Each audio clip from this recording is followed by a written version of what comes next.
අද දිනේදීත් අපි training hub YouTube channel එකෙන් ඔයගොල්ලෝ සාදරයෙන් පිළිගන්නවා. අද විශේෂයෙන් කතා කරන්න බලාපොරොත්තු වෙනවා item කොහොමද අපි return කරනකොට main stores එකට සහ showroom වලට කරන ක්‍රමය සහ මේ මොකද කියලා අපි අද කියලා දෙන්න බලාපොරොත්තු වෙනවා. ඒකෙදී ඇත්තටම අපිට දැනට ලොකු ප්‍රශ්නයක් ඇති වෙලා තියෙනවා item return කරනකොට තව showroom එක සහ main stores එකට. ඒකෙදී ඇත්තටම ඒකෙදී ප්‍රධාන කරුණු කීපයක් අපි අඳුනාගෙන තියෙනවා ඒ return කිරීමේදී ඇතිවෙන ප්‍රශ්න සම්බන්ධයෙන්. ඇත්තටම අපි ඉස්සල්ලාම කියන්න ඕනේ ඔයගොල්ලෝ මේ item එකක් return කරනකොට පළවෙනියෙන් මතක තියාගන්න stores එකට return කරන දවසේම return note එක දාන්න ඕනේ. නැත්තම් වෙන්නේ return note එක දානවා කලින් දවසක ඊට පස්සේ item එක යන්නේ සමහරලාට සුමාන දෙකක් නැත්නම් තුනක් පහු වෙලා. එතකොට අපෙන් ඕගලන්ට audit report එකක් විදිහට එනවා මෙන්න මේ item ටික pending විදිහට තියෙනවා කියලා. ඒ වගේම කටුපැද්දට සහ කුඹකට සහ අනිත් තැන් වලට. ඒ නිසා මතක තියාගන්න පළවෙනි කාරණේ සියලු දෙනාම item එකක් return කරනකොට showroom එකට stores එකට අනිවාර්යයෙන්ම return කරන ඒ කියන්නේ item එක යන දවසේම ඒ කියන්නේ අදාළ ස්ථානයේ යන දවසේම ඒ දවසේම තමයි අනිවාර්යයෙන්ම ඔයගොල්ලෝ return note එකක් system එක raise කරන්න ඕනේ. ඒ නිසා හරි වැදගත් වෙනවා. මොකද අපි දැකලා තියෙනවා විවිධ කාරණා කීපයක් කරා මේක ප්‍රශ්නයක් ඇති වෙන බව. එකක් තමයි සමහර වෙලාවට item එක return note එක දානවා. දාලා වෙරලා ඒ item එක අදාළ තැනට බාර දෙන්න කියලා එක කැෂියර් පොයින්ට් එකේ තියලා තියෙනවා. ඉතින් කැෂියර් පොයින්ට් එක තියුවම කැෂියර්ස්ලට කිව්වට ඒ කට්ටියට අමතක වෙන්න පුළුවන්. අමතක වුණා වෙන්නේ ඒ item එක කැෂියර් එකේ තියෙනවා return note එක දාලා දෙනවා item එක ගිහිලා නැහැ. ඉතින් ඒක ලොකු ප්‍රශ්නයක්. ඊළඟට තව එකක් තමයි ඇත්තටම සමහර කෙනෙකුට දෙනවා මේ තව එකෙනෙකු කියනවා මේ item එක වාහනේ ආපුවාම නැත්නම් vehicle එක ආපුවාම දෙන්න කියලා. දෙන්න කිව්වට පස්සේ එයාට එතනදිත් අමතක වෙනවා. ඒ දෙවෙනි කාරණේ. ඊළඟට තුන්වෙනි කාරණේ තමයි සමහරවල් ඒ item එක බාර දෙන්න කියලා එක්කෙනාට දුන්නාට පස්සේ එයා එදා leave නැත්නම් එදා නිවාඩු. එතකොට ඒ item එක දෙන්න බැරි වෙනවා. ඊළඟ සමහරවල් ඒ එක්කෙනා එදා resign වෙලා වෙන්නත් පුළුවන්. ඒක අපි දන්නේ නැහැ. ඒ නිසා මේ වගේ කාරණා කීපයන් නිසා item එක එක එක තැන්වල තියෙනවා ඒ showroom එකේ. ඉතින් මේකට හොඳම පිළියමක් ලෙස කරන්න ඕනේ ඇත්තටම ඕගොල්ලෝ මේ item එක තිබිය යුතු ස්ථානයක් නොමිනේට් කරගන්න.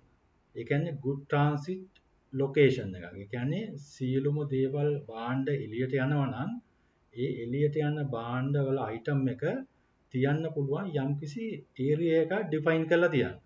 හරිද? එතකොට දන්නවා වාහනයක් ආවම මේ තියෙන්නේ රිටර්න් කරන්න තියෙන item ටික කියලා. නැත්තම් වෙන්නේ ඔයගොල්ලෝ හිතෙන තැන් වල item ටික තිබ්බට පස්සේ ඒ item ටික කටුවැද්දට යන්නේ නැහැ.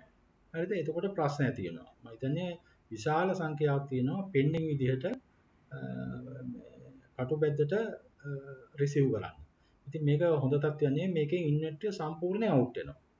ඒකේ තවත් කාරණයක් තමයි දැන් ඔයගොල්ලෝ සමහරලාට ඒ item එකට return එක දැම්මට පස්සේ ඒ item එක deliver කරන්න බැරි වුණොත් කටුවැද්දට නැත්නම් අනිත් showroom එකට ඒ item එක stores වල තියෙනවා. නමුත් ඔයගොල්ලෝ return note එක දාලා. හරිද? එතකොට ඕක අමතක වුණා වෙන්නේ ඒ item එක සමහරලාට ඔයගොල්ලෝගේ showroom එකේ විකුණනවා. විකුණුවාම වෙන්නේ ඔයගොල්ලෝ return note එක දාලා ඒක minus යනවා. minus යන ප්‍රධාන හේතුවක් වෙලා තියෙනවා ඒක දැන්. අපි හොඳට හොයලා බලලා තියෙනවා. item එකට return note එක දානවා item එක යන්නේ නැහැ එක්ක showroom එක නැත්නම් stores එකට ඒ item එක ඊට පස්සේ විකුණනවා අනිවාර්යයෙන්ම minus වෙනවා ඉතින් ඒක නිසා ඒක ලොකු ප්‍රශ්නයක්. එතකොට මේක ආපහු reverse කරන්න ආපහු කරන්න ගියොත් ලොකු ප්‍රශ්නයකට මුහුණ පානවා. ඒ නිසා මතක තියාගන්න අනිවාර්යයෙන්ම හැම showroom එකකම අපි audit එකේදී බලනවා අනිවාර්යයෙන්ම හැම showroom එකේම good transit location එක define කරලා තිබිය යුතුමයි. හරිද? ඒකදී අපි ලකුණු දෙනවා ඒ stores function වලට. ඒ නිසා මතක තියාගන්න මේ good transit location එක කොංගල location එක තියාගන්න ඕන showroom එක. ඒ වගේ main stores වලත් ඕගොල්ලෝ එන බටු ටික රිසීව් කරලා පෙන්ඩින් විදිහට තියාගන්න good transit location එකක් තියාගන්න ඕනේ. ඒ කියන්නේ ස්ටෝර්ස් වල විශේෂයෙන් මේන් ස්ටෝර්ස් එකේ. එතකොට මේ දෙක හරියට reconcile වෙනවා. ඒ item ටික මෙතන තියෙනවා, ඒ item එක මෙතන තියෙනවා කියලා හරියට හොයාගන්න පුළුවන්. නැත්තම් මේ item අමතක වෙනවා වෙන ප්‍රශ්න. මොකද හේතුව ඕගොල්ලෝ item එකක් ලොරියට දැම්මට පස්සේ ඒක ලොක් කරලා තමයි අනිත් තැන අන්ලොක් කරන්නේ. එතකොට ඒ අතරතුරේදී නැති වෙන්න විදිහක් නැහැ. ඒක දෙපැත්තම සිකියුරිටි ඉන්නවා, චෙක් කරනවා, ඒවා ඔක්කොම කරනවා. ඒ නිසා මතක තියාගන්න අනිවාර්යයෙන්ම පළවෙනි කාරණේ item එක යන දවසේම තමයි රිටර්න් නෝට් එක දාන්න ඕනේ. හරිද? යන දවසේම දාන්න ඕනේ රිටර්න් නෝට් එක. හරි දෙවෙනි කාරණේ තමයි ඕගොල්ලන්ගේ රිටර්න් යන item ටික වෙනම තැනක තබා ගන්න වෙනම good transit note good transit location එකක් හදා ගන්න. ඒ වගේම තුන්වෙනි කාර්යය තමයි main stores එකේදී main stores පැත්තේ good transit location එකක් හදා ගන්න. එතකොට මේක reconcile කරගෙන යන්න පුළුවන්. මම හිතන්නේ මේක ඉදිරියට practice කරගෙන යන දිගටම අපි මේ ගැන වෙනම හොයලා බලනවා. වෙන මොන හරි ප්‍රශ්නයක් තියෙනවා නම් අපේ YouTube channel එකට විස්තර දන්නන්න පුළුවන්. right thank you very much අද දිනේදී